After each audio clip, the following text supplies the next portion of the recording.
جب مسلمان بدر کے میدان میں پہنچے نا تو کافر پہلے پہنچ گئے تھے. انہوں نے بڑی زبردست لوکیشن جو ہے نا وہ کیپچر کر لی تھی. اب جب مسلمان آئے تو مسلمانوں کو جو جگہ ملی نا وہ ریتیلی زمین تھی, پیر بھی دھنس رہے تھے, پانی بھی نہیں تھا. تو صحابہ کرام علیہ رضوان نے کہا حضور یہ ہمیں کیسی جگہ ملی ہے, ہم کوئی اور جگہ چینج کریں, یہاں تو ہمارے لیے مشکل ہو رہی ہے. اللہ اکبر. اب دیکھیے کہ کیا ہوا. اللہ کریم نے بدر کی لڑائی سے پہلے بارش بھیجی. اس بارش نے جنگ کا نقشہ ہی بدل دیا. اب کیا ہوا کہ جو سالڈ زمین تھی وہ کیچڑ والی ہو گئی, جہاں کافر تھے تو ان کے لیے بڑا مشکل ہو گیا, اور جو زمین ریتیلی تھی وہ زمین سالڈ ہو گئی. جہاں مسلمان تھے اب وہ جگہ ان کی بڑی مضبوط ہو گئی, انہوں نے پاٹس بھی بنا لیے, ہاؤس بھی بنا لیے. تو مسلمانوں کے لیے وہ بارش جو تھی ایک مدد کا باعث بنی. اچھا پھر ایک اور کمال پتہ کیا ہوا, 3 چھوٹے چھوٹے انسیڈنٹ ایسے ہوئے جو کمال تھے نا. اب جیسے بارش ہو گئی, اب کیا ہوا, آج کل ایڈیٹنگ کا زمانہ ہے تو ایڈٹ سے بہت کچھ ہو جاتا ہے, لیکن یہ تو ایڈٹ آ جایا نا, امیجنیشنز آ جائیں, جس کو آپ کہیں کہ ویژولائزیشن آ جایا, ٹیکنیکل چیزیں آ جائیں. اس وقت پتہ کیا ویژولائزیشن قدرتی طور پر ہوا. مسلمان کتنے تھے بدر کے میدان میں؟ 313. وہ 1000 سے زیادہ تھے.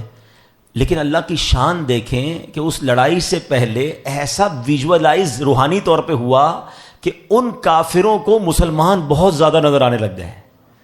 یعنی وہ 313 نہیں, بہت بڑی تعداد نظر آ رہی تھی. اچھا مسلمانوں کو کافر تھوڑے نظر آنے لگ گئے. اب آپ اگر 300 ہوں, سامنے 50 آدمی کھڑے ہو, بندہ کہتا ہے میں تو ویسے ہی ٹکڑے کر دوں گا ان کے. یعنی مسلمانوں کے حوصلے بڑھ گئے اور کافروں کے حوصلے پست ہو گئے کہ یہ اتنے کیسے ہو گئے. تیسری مدد کیا ہوئی, سبحان اللہ.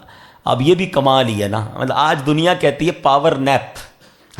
کبھی بھی کوئی بڑا کام کرنا ہو, کوئی مشکل ٹائم کام کرنا ہو, 15-20 منٹ کی, آدھے گھنٹے کی نیند کر لو, اور وہ بڑا پرسکون ماحول میں نیند آتی ہے کہ بندہ ذرا لائٹ وائٹ آف کر لے, آدھا گھنٹہ سو جائے, پھر فریش ہو جاتا ہے. جو لوگ کرتے ہیں ان کو پتہ ہے کہ یہ بڑی کام کی چیز ہوتی ہے. مگر جنگ کے میدان میں سامنے دشمن کھڑا ہو, تلوار لیے, گھوڑے ہیں, اونٹ ہیں, لڑائی کا ماحول ہے. اللہ کی شان دیکھیں, قرآن کہتا ہے کہ مسلمانوں کو پر اس وقت اونگ طاری کر دی گئی. جتنے لشکر کے لوگ تھے سب سو گئے. یہ کیا تھا, ایک ایسی رحمت تھی, سب سو گئے فار فیو منٹس. لیکن جب وہ بیدار ہوئے تو سب کے سب تگڑے ہو چکے تھے. ایوری بڈی بیکم فریش. وہ کہتے ہیں نا کمپیوٹر ری اسٹارٹ ہو جاتا ہے, جب بندہ سو کے اٹھتا ہے سارا دماغ فریش ہو جاتا ہے. دوبارہ اللہ پاک نے ان کو یہ طاقت دے دی.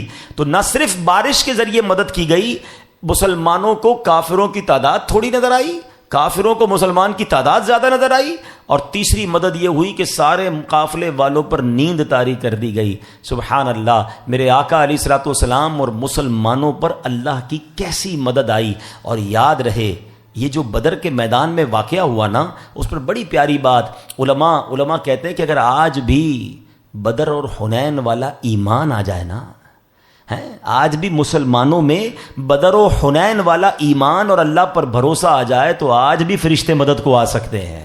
اگر آج بھی ہو ابراہیم سا ایمان پیدا, آگ کر سکتی ہے انداز گلستاں پیدا.